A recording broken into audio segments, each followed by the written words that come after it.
today. One man steps in the octagon in Madison Square Gardens and tries to prove that he is not a duck, but a goat.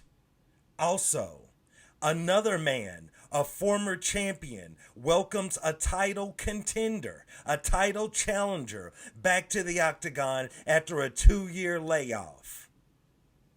And Bo Nichols fighting. All of this and more on today's episode of Matter of Fact MMA. What's up? What's happening? Let's go.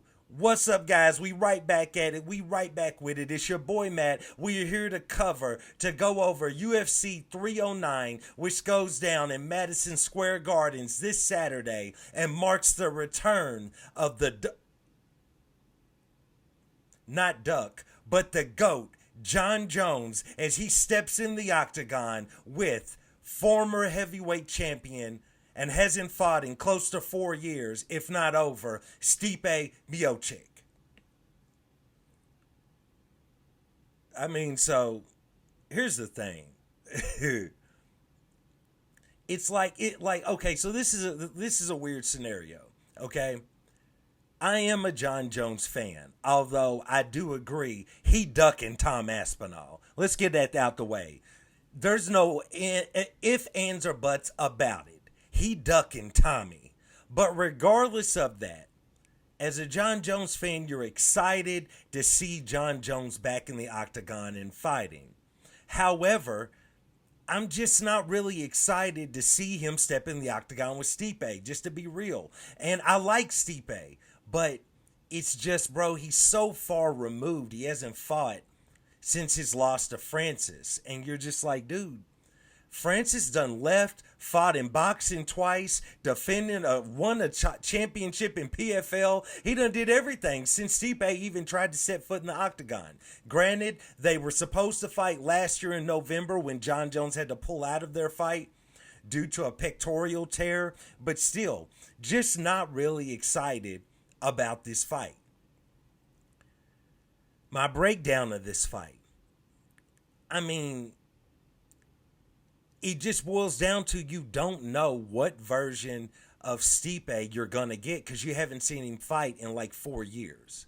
You know what I'm saying? So you just really don't know what version of Stipe you're going to get in the octagon. You just really don't. So I'm going to have to go off of, now granted, John's been out for a year as well, but over a year. I have to go off of what we've all seen throughout his entire career, being Jon Jones. I have to go off of that skill set versus what we've seen from Stipe, but also taking into account Stipe hasn't fought in like 4 years. So with that being said, of course, I got Jon Jones to go out there and win. I think all around,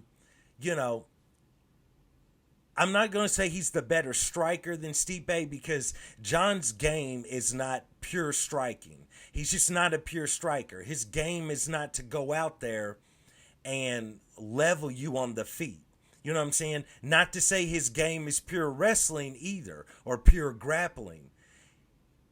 It's just compared to Stipe,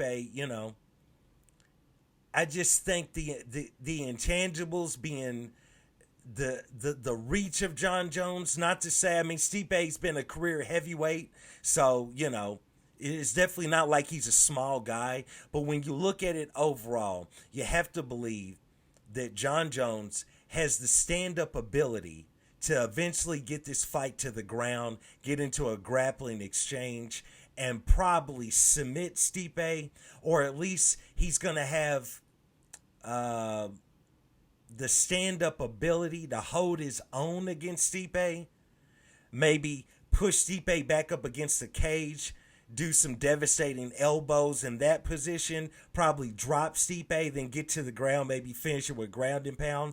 There's a lot of scenarios, because you're dealing with Jon Jones, and you're dealing with a Stipe that ain't fought in 4 years. So there's a lot of scenarios, but at the end of the day, I think Jon Jones is, of course, going to get his hand raised, even with Jon being the duck that he is, even with him being out of the octagon for a while, you just have to look at the footage you've seen of Stipe training. You've seen Stipe walk in and out of the arenas. There's a little hobble in his step, if you will. You'd have to lean toward Jon Jones to go out there and defeat Stipe Miocic and defend the heavyweight championship of the world. With that being said, where Jon goes after that, I don't know. What it's safe to say is he's not going to call for a fight against Tom Aspinall, as he should. As he should. But pretty safe to say he's not going to do that. We'll see if he calls out Pereira. We'll see what he's going to do, or if he just calls it quits, lays the gloves down in the middle of the octagon, and calls it a career. But nevertheless, I got Jon Jones to go out there and get the win. Let's move on to the co-main event, which is actually a fight that I'm way more excited for, and that is former lightweight champion Charles Oliveira steps in the octagon with returning title challenger Iron Michael Chandler. So this is a fight I'm a little bit more excited in seeing, because Chandler's been out for like 2 years, maybe 2 years and some months. He'd been out for a while. He was chasing that Pegasus, that King of Snow, Conor McGregor. You know what I'm saying? He was chasing him, thinking he was going to materialize this fight, when we all know at this point Conor McGregor is probably never going to set foot in the octagon again. At this point, announcing a Conor fight only benefits Conor for his business acumen. And that's it. That's it. His business prospects. That's what we doing. Conor announces a fight. He gets more business prospects. He aligns them around the time he says he was going to fight. Then he pulls out of the fight. But he's still getting the cash from the outside of the octagon businesses. So nevertheless, dude, Chandler been chasing Conor all this time. Now that ship is definitely sailed. It been sailed a year and a half ago. Everybody tried to tell Michael Chandler. He wouldn't listen. Nevertheless, here we are. He's going to step in the octagon with the champion. The champion has a name, and it's Charles Oliveira. And I got Charlie Olives. That ain't really no secret. I mean, you're talking about Michael Chandler returning off of a 2-year layoff. He's already taken a loss to Charles Oliveira. Granted, he went out there and demolished Charles in the first round, but you didn't put Charles away. And when you don't put him away, when Charlie Olives gets his second win, amazing things happen for the Brazilian. You know what I'm talking about? So I got Charlie Olives to go out there and get the win. I think he's going to finish Michael Chandler. I could definitely see a scenario where you get a good club and sub out of Charlie Olives, drops Michael Chandler, who Michael Chandler doesn't necessarily have a suspect chin, but he can definitely be dropped. In my opinion, Charlie Olives drops him, and you get a good old club and sub. He gets on top of him, submits him. I don't even know if he really even had to take the back of Michael Chandler to do that. We saw Michael Chandler lose that way due to my guy El Diamante. Dustin Poirier choked him out, rear naked choke. I don't even think Charlie Olives has got to go there. He's got a whole plethora of chokes that he doesn't even have to take the man's back. That's what I see happening. If not, I could definitely even see Charlie Olives putting him away via knockout. You know what I'm saying? I just, it's a tall task that we saw, a week or two ago with Amir Albazi stepping back in the octagon after a layoff against Brandon Moreno. Same thing in this scenario. It's a tall task to step back in the octagon against Charles Oliveira after a long layoff. So I got Charles Oliveira to go out there and defeat Michael Chandler. Let's move on. I will say I'm not going to cover all the fights on this card. Again, this card has some good fights on it. It has a few names, but this is your typical Madison Square Garden recent card where it's just top heavy, and that's what it is.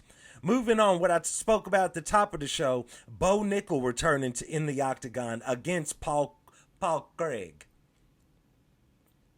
Of course, I got Bo Nickel, man. I think, Paul Craig definitely poses a few interesting things when the fight goes to the ground. You know what I'm saying? If they get in an entanglement, Paul Craig won't hesitate to snatch an arm. You know what I'm saying? Definitely will not hesitate on that.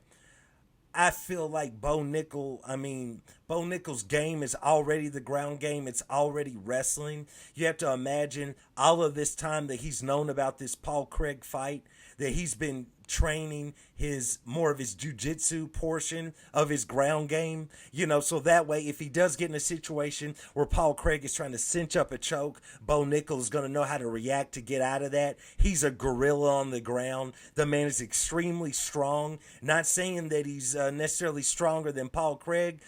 Paul Craig used to fight up a weight class, but still, I definitely think Bo Nickel is going to be well versed in the game of Paul Craig and any submissions he can pull out on how to thwart that. I mean, like I said, he's a ground wizard. You know what I'm saying? He's a ground prodigy, at least on the wrestling grappling side. I think he's going to be able to see whatever's coming from Paul Craig and defeat him. So I got Bo Nickel to go out there, remain undefeated, and continue to move on. Next, we have Viviane Araújo stepping in there with Karine Silva. I got Karine Silva. Karine Silva is a submission sniper. You know what I'm saying? You check her record. This woman is a submission sniper. You know what I'm saying? If you want something taken out, she's one of them Assassin Creeds type snipers. You know what I'm saying?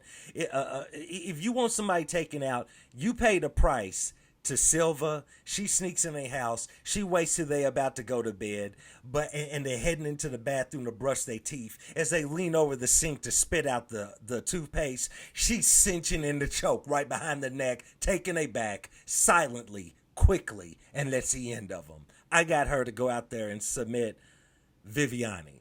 Anyway, let's move on. We have my guy, this guy. This fight is a fight that a lot of people might not be looking for, but I'm looking for it. Mauricio Rufy stepping in the octagon with James Yontop. I'm actually excited about this fight because I like Rufy's fighting style. He, to me, reminds me of, he's like a Brazilian Conor McGregor in the way that he strikes, the way he carries himself in the octagon. I'm not too sure about out the octagon. You know how Conor get down. He got more allegations, more cases being fought as we speak. So, nevertheless, dude, I like this dude, Rufy. I got to go along with him to get the win, but I think this is going to be a scrap because James Yontop, he ain't afraid to throw in him hands, you know what I'm saying? So this is probably going to be a scrap for as long as it lasts, but I got Rufy to go out there and get the win. Outside of that, another fight I did just want to talk about, I think this is going to be a scrap. Jonathan Martinez steps in the octagon with Marcus McGee. I think this is going to be an all-out scrap. Marcus McGee has no other way to fight but to have an all-out scrap. You know what I'm saying? Granted, he is definitely good on the ground. He has shown that, he's definitely been working his submissions, working in his grappling. But if McGee is in the fight, it's going to be a scrap. And Jonathan Martinez ain't no joke. So with that being said, I think this is going to be a really good matchup, really good fight. It's almost a pick-em from base out of what I'm looking at on the odds. I'm going to go along with Marcus McGee to go out there and get the win. I could definitely see a world where Jonathan Martinez actually submits McGee. But I'm going to go along with Marcus McGee to get the win. Moving on, I'm just going to bring this up just because I want to see this man get faded. We got Chris Weidman stepping in the octagon with Eric Anders. I'm going to be real with y'all. I ain't never liked Chris Weidman. Not never. Not a day in my life. Not never. I ain't never liked him because I didn't like him when he was fighting Anderson Silva, to be honest. I was a Silva fan. So I ain't never liked him.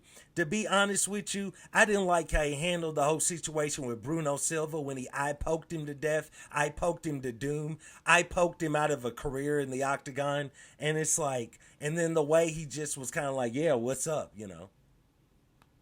They didn't call the fight, so there it is. I'm just not a fan of him. I'm going along with your boy, Eric Anders, to go out there. I want him finished. I want Chris Weidman finished. I don't want any type of decision win. I want Eric Anders to go out there and knock out in Madison Square Gardens in New York, in front of a lot of fans that are going to be there to see Chris Weidman. I want to see Eric Anders, your boy, go out there. I want Chris Weidman knocked out. I might put a hit out on Chris Weidman in the octagon. I want him knocked out in front of all of his, no, I won't back down. In front of all of them fans, I want him knocked out. I got Eric Anders, your boy, to go out there and get the win. Finally, the only other fight I was just going to highlight real quick, the legendary Jim effing Miller stepping back in the octagon against Damon Jackson. I don't even care who Jim Miller's fighting. I got to go along with Jim Miller. Just the Jim Miller, he's Jim effing Miller. The fan in me, yeah, Damon Jackson might go out there and beat him. There's a chance. Damon, new hairline Jackson. That hairline is crispy, Damon Jackson. But I got to go along with Jim Miller. I'm going to pick him regardless of who he fights. You know what I'm saying? I got Jim Miller to go out there and get the win. And that's all the fights I'm really going to look at, man. There's a few other little scraps. Shout out to Veronica Hardy making her return. She's in the first fight of the night against Eduarda Moura. I got Veronica Hardy. Shout out to her. I'm a big fan of her and Dan Hardy. But nevertheless, dude, yeah, I mean, you got a few other cats showing up. David Onama on here. But nevertheless, man, it's going down this Saturday night, Madison Square Gardens, the return of the Duck GOAT, Jon Jones, stepping in the octagon with Stipe Miocic for the heavyweight championship of the world, or at least the belt that Jon Jones holds, because, what about Tom is all I'm saying. And in the co-main event, my guy Charles Oliveira stepping back in the octagon with a returning Iron Michael Chandler. So it goes down this Saturday. Let me know your picks. Let me know what you think about the main event and the co-main event. If you got any shades you want to throw toward Jon Jones because you want to persuade him to fight Tom Aspinall, go ahead and throw it in the comments. You know what I'm saying? Even though Jon Jones is up on my wall behind me, feel free to shade Jon Jones in the comments. I ain't even really tripping on it. Shade him, because maybe the video gets where it needs to be and Jon will see it and he will finally be swayed to step in the octagon with Tom Aspinall. Nevertheless, let me know what you think. Please like, subscribe, comment. I appreciate you guys checking these videos out. And once again, I do want to thank you for joining me for another episode of Matter of Fact MMA. And I check you next time. Peace.